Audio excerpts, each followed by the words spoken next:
C'est un tournant majeur dans l'histoire industrielle de la République de Guinée. Le gigantesque projet Simandou, considéré comme le plus grand projet minier au monde, franchit une nouvelle étape décisive avec le lancement des essais d'extraction du minerai de fer.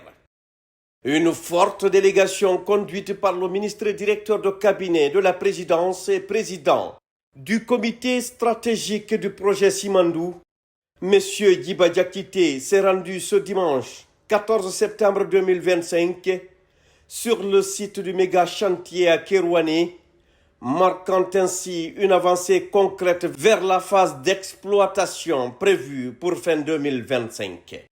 De Kérouané à Beila, la chaîne de montagnes de Simandou s'étend sur plus de 110 km, abritant un trésor enfoui depuis des décennies, du minerai de fer de très haute qualité, reparti en 4 blocs stratégiques.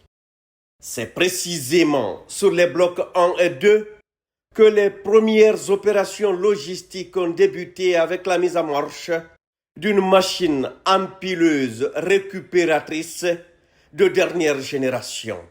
Cet équipement marque le début des opérations préliminaires de stockage du minerai en prélude à son exploitation commerciale qui est imminente.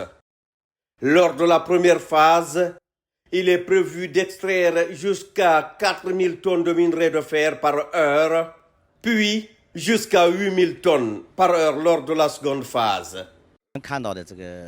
Nous avons déjà une production de 4000 tonnes par l'heure. Dans les prochaines années, nous allons multiplier notre production jusqu'à 9000 tonnes par l'heure. Selon ce que nous avons conçu pour les mines de Simandou, nous allons atteindre une production de 60 millions de tonnes par an. Toutefois, le président du comité stratégique a réaffirmé les exigences du chef de l'État concernant la transformation locale du minerai de fer, une priorité nationale pour la Guinée. Il a également souligné la nécessité de respecter les engagements liés au co-développement visant à renforcer la chaîne de valeur. À ce titre, les études complètes sur la mise en place d'une aciérie devront être finalisées dans un délai de 2 ans à compter du démarrage effectif des opérations de commercialisation du minerai de fer. Nous sommes rendus à cet endroit précis pour voir les convoyeurs que vous voyez derrière moi avec les premières tonnes de minerai du Simandou qui sont stockées juste là avec une teneur de 65% et qui est la meilleure teneur de minerai de fer au monde. Comme ils disent, c'est du DSO, Direct Ship Ore, on n'a pas besoin de le mélanger, de le blend avant de l'exporter. En face, vous voyez les blocs 1 et 2 où ce minerai est extrait, qui passe sur tous ces convoyeurs et puis pour venir se poser derrière nous ici au niveau de la zone de stockage. Ensuite de cette zone de stockage, ça va être mis dans les trains. C'est l'histoire économique du pays qui se joue grâce à un seul homme, le général Mamadi Doumbouya. N'eût été son leadership éclairé, ce projet n'allait jamais voir le jour. Ce que l'on voit ici se passe de commentaires. Il y a 4 ans, rien de tout ça n'existait en Guinée. Rien, absolument rien. Aujourd'hui, tout est là. Et nous avons la maîtrise de nos ressources grâce au général Mamadi Doumbouya. Les Guinéens doivent être fiers de lui. Simandou n'est pas qu'un seul projet minier. Il incarne l'ambition d'une Guinée nouvelle, résolument tournée vers un développement durable, inclusif et souverain. Grâce à la vision du président de la République, son Excellence le général Mamadi Doumbouya, la Guinée s'est dotée d'une stratégie claire. Transformer ses ressources naturelles en levier de prospérité pour tous.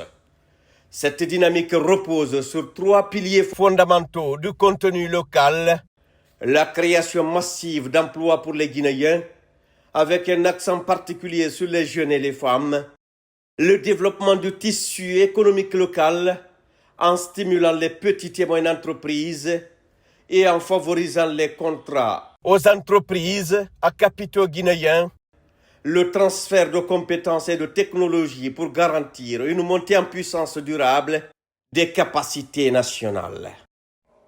La série appartient à la compagnie du Transguinéen, c'est ça. Mais les mines sont exclusivement pour les miniers. Donc en fait, quand vous allez prendre durant toute la vie ce projet, ce site de mine est dédié, affecté à Bao et son partenaire stratégique. Il y a les mêmes de notre côté de la forêt qui sont affectés à Ritudo et son partenaire stratégique Tchanelco. Donc c'est extrêmement important de garder cet aspect-là. Tout ce qu'on a vu ici de gigantesque, en fait, il y a quasiment les mêmes choses de l'autre côté à Béla. Tout ça pour expliquer que grâce au leadership du général Mamadi Doumbouya, Nous sommes très ravis d'avoir accueilli aujourd'hui le ministre Djiba Diakité, le ministre président du comité stratégique de Simandou, aujourd'hui dans notre mine. C'est sa première visite au sein de notre mine WCS.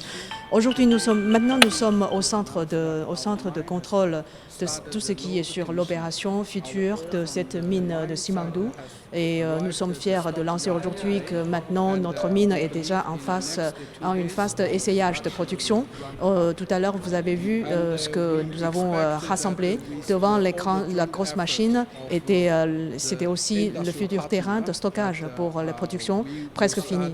Et nous espérons que nous avons vraiment saisi cette opportunité pour remercier aussi le président Doumbouya pour tous ses soutiens pendant ces 3 ans de construction de notre mine. C'est avec le soutien et avec nos efforts conjoints de tous ces qui est actionnaires, entreprises participantes et le gouvernement guinéen que nous avons pu réaliser tout ce que nous avons vu aujourd'hui.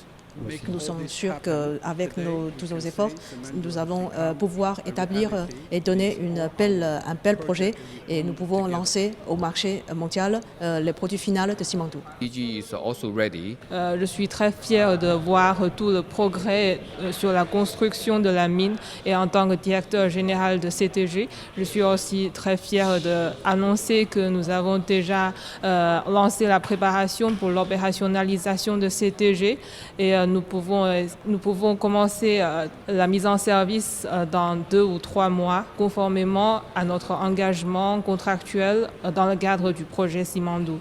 Et je voudrais profiter de cette occasion pour exprimer mon sincère remerciement à Général Mamadi Doumbouya. C'est grâce à sa guidance que nous pouvons réaliser ce projet gigantesque. Et comme ce que Excellence ministre Djiba Diakité a déjà mentionné, nous allons concentrer nos efforts sur principalement 3 aspects du contenu local, y compris premièrement le développement du business de Guinée et deuxièmement des opportunités d'emploi de Guinée et aussi troisièmement le transfert d'expertise aux résidents guinéens. J'ai plein de confiance qu'avec nos efforts conjoints, la CTG sera capable de transporter le minerai de fer depuis les 4 blocs de la mine de Simandou jusqu'au port, conformément à nos engagements contractuels. Plus qu'un projet guinéen, Simandou est en passe de devenir un modèle africain de développement fondé sur la souveraineté économique, la transparence et la responsabilité environnementale. Sous la direction éclairée du président Doumbouya, la Guinée œuvre à créer un environnement propice aux investissements tout en veillant au strict respect des normes sociales et environnementales. Les retombées attendues sont considérables. Infrastructures modernes, développement des régions et préfectures enclavées, amélioration de la logistique ferroviaire et portuaire sans oublier l'autonomisation des communautés locales. Simandou est plus qu'une mine, c'est un symbole d'espoir, de résilience et de détermination. Il reflète la volonté d'un peuple et la vision stratégique d'un leadership fort, capable de transformer le potentiel en réalité tangible. À l'aube de l'exploitation de ce joyau, la Guinée écrit une nouvelle page de son histoire, une page faite d'audace, d'ambition et de responsabilité. Et ce n'est que le début. Le méga-projet Simandou trace la voie propre à la Guinée et bâtit son avenir avec confiance et détermination sous le leadership visionnaire de son Excellence le général Mamadi Doumbouya. Il incarne le phare d'une Afrique qui se lève.